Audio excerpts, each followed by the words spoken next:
So you are pro-abortion. Your videos are confusing. Breathing air makes you human, not being a human conception.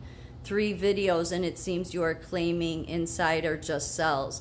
Okay, so I know it seems confusing. First of all, I'm not a liberal. It's not, you can't put me into a box. But I've never voted for a Democrat, never been a liberal. I'm conservative, but I'm not a far-right Christian. I am a Christian, though, a true Christian.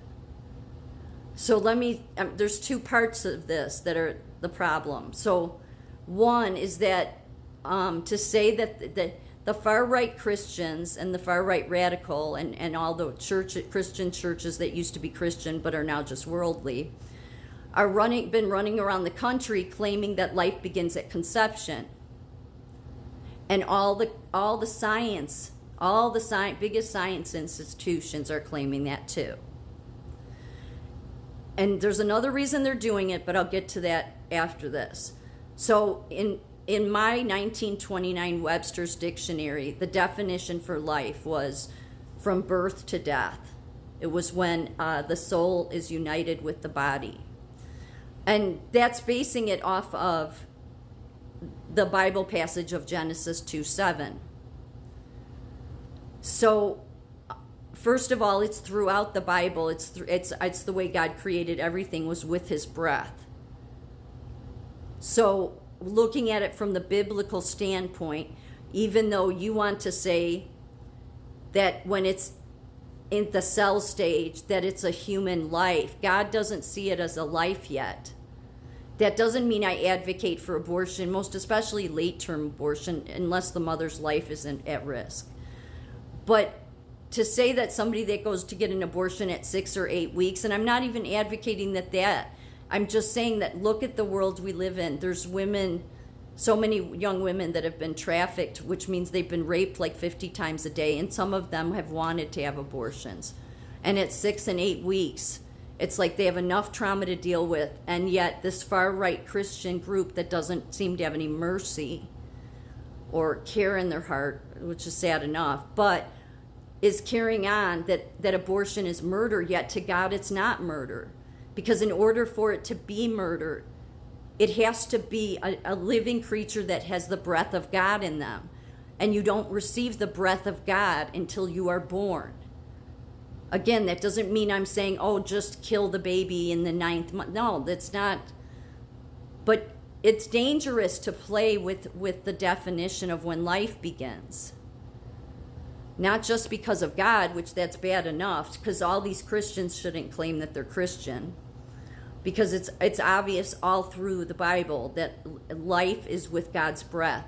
Nothing exists without his breath.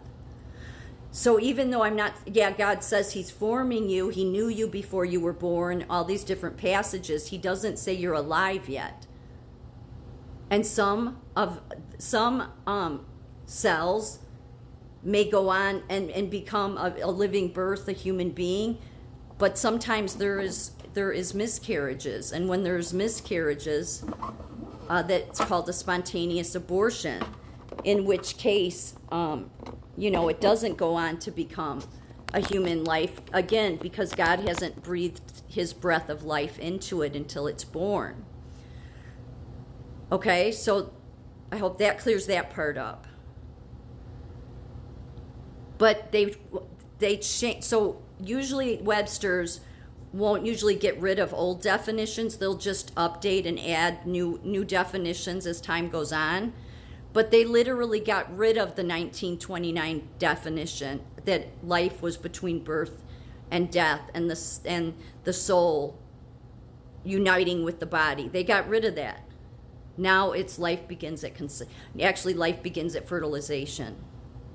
So then Charlie Kirk and all of these far-right Christians that aren't Christians, they're just worldly now. They don't even follow God's word. They have been pushing that the cells deserve human rights.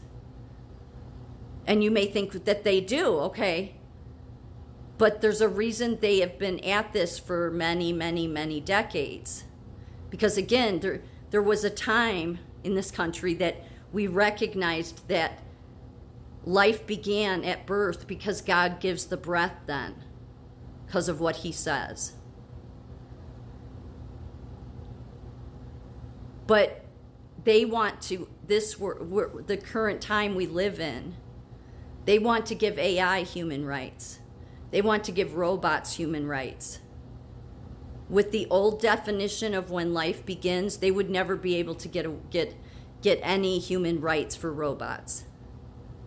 They have to change the definition of when life begins to do it. That's why they've spent all these decades convincing the far-right Christians, convincing all these worldly churches now of this. So, if let's say they had the old definition and the science wasn't all in consensus, okay, like the science is ever in consensus with the Christians anyway, but all the biggest science institutions have now said, no, life begins at fertilization, which is why Charlie Kirk and his rest of his gang and crew run around saying that the fertilized egg deserves human rights. Now, AI companies, technology companies can go into court and say, no, it's the same. Look what we can do. Because they can create a robot that looks like you and I or another human being, and we wouldn't probably even know it. They're that advanced. So they can form it. So in the womb, it's being formed. So that's why they have to change it. So follow me here. They can form the torso, they can form the legs, they can put it all together, give it arms, feet, a head. It can think, it can process, it can collate, it can do everything even faster than any human can, and it looks like humans. So then if they went into court and said, we want to get human rights for robots and AI, if it was under the old definition of when life begins, the courts would laugh it out of the courtroom because they'd say, no, it's not a life until the breath of God is, breath is in them. But now that the science and all of the Christians have managed to pool their resources together and are all saying the same thing, no, life begins with the cells. Well, now AI and the technology companies will be able to get robots the same rights you and I have, because no longer is it about when it's born. It's about it's a human life here. You get it? So, does that make sense to people? Because see, before, when it's a life at birth, because it's breathing, it gets given breath and it's breathing. Well, there's no way they could go into any courtroom with that definition of life and say, because the courts would say, well, we know what the definition of life is. It's when you're breathing. It's once you're born, you're breathing. The breath of God is in you. They wouldn't have a chance. But with changing it now to that, like the cells now deserve human rights, well, now they can say, yeah, AI can replicate. It looks just like it. We can build it to look like a human. We can give it a brain. We can, not the same kind of brain we have, but it can be everything. It can form all the parts. The one thing that man cannot give it is the breath of life. It can only do the forming. So they had to change the definition of when life begins. And at this stage, it's just in the process of being formed in God's eyes, because he can't give his breath to cells. It's at stages of formation. But AI now and robots and the technology itself will be able to go into a courtroom and say, no, the science agrees, the Christians agree, everybody in America agrees. Life begins at conception. Life begins with fertilization. It's human. It has human rights. So it's only right that we give robots human rights, because just because they were conceived in a womb and we conceived the robot in a factory or in a lab, it doesn't mean it's not the same, because it can do everything we can do. And the court would likely side with them because the definition for when life begins has been changed. I hope that makes sense.